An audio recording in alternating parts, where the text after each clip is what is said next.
We have understood what is investor's perspective. Now let's understand investor's perspective from more practical point of view. Now please see these two stocks. One is A, another is B. Both are growth stocks. If I see the return that we got last month, from stock A we got return of 4% and from stock B we got a return of minus 2%. That means we lost our investment by 2%. So can you tell me what would be your preferred choice of investment? Is it stock A or stock B? I'm sure most of you will be answering stock A. But one thing we need to understand, we are seeing a very narrow time frame to arrive at a decision. What if I increase the time frame from last month to last 6 months? If I see the last 6 months, the average return that I have received from stock A is minus 5% and stock B is 6%.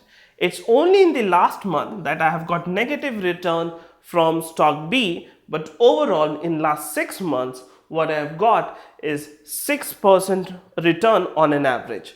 When it comes to stock A, maybe last month I have got 4% return, but if I see the average of last 6 months, I have lost my investment by 5%. This definitely means that we are going to invest in stock B, or it would be very appropriate to invest in stock B rather than stock A. Learning that we need to see a longer perspective to arrive at an investment decision rather than a short time frame. Now there is another example where we again have stock A and stock B. Both are the growth fund, right? And I see that in last 4 months, that is Jan, Feb, March and April, the return for stock A is 4%, 4%, 4% and 4%. That is 4% every month. If I go to stock B, January was 1%, February was 1%, March was 2%, but in April we have got 12% return. Now can you tell me what would be the best decision to invest? Would it be stock B or stock A? I'm sure this would create a little bit confusion in you, because if you see both the investment is giving you a total of 16% return, then it's very difficult for you to decide which stock to invest into. But I will make the things very simple for you. There is something which is called risk-free return or risky return, that basically comes on understanding how volatile is a particular asset. If I see here for stock B, the asset is very much volatile when I compare it with stock A. Stock A is almost a risk-free return because it is giving you 4% return every month. There is no variation in its return. But if you go and see your stock B, it is making very difficult to decide on the volatility, because volatility part is very high. For first 2 months the volatility was really less. In second month there was slight volatility, but in third month there was a slight volatility, but in the fourth month the volatility was very huge.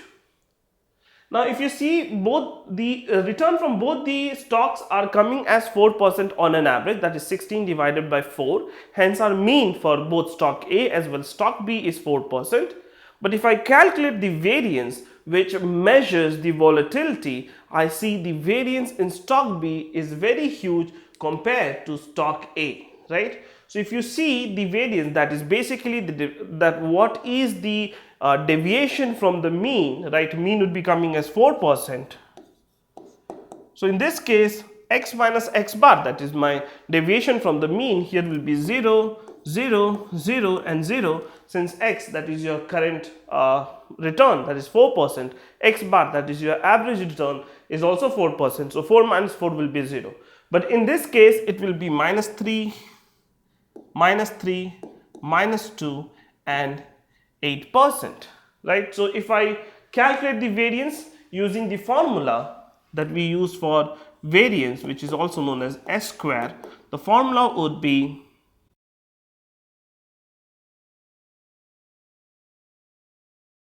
summation of x minus x bar divided by n, right? So if I x minus x bar the whole square divided by n. So if I start calculating x minus x bar the whole square, it would be 9, 9, 4 and 64.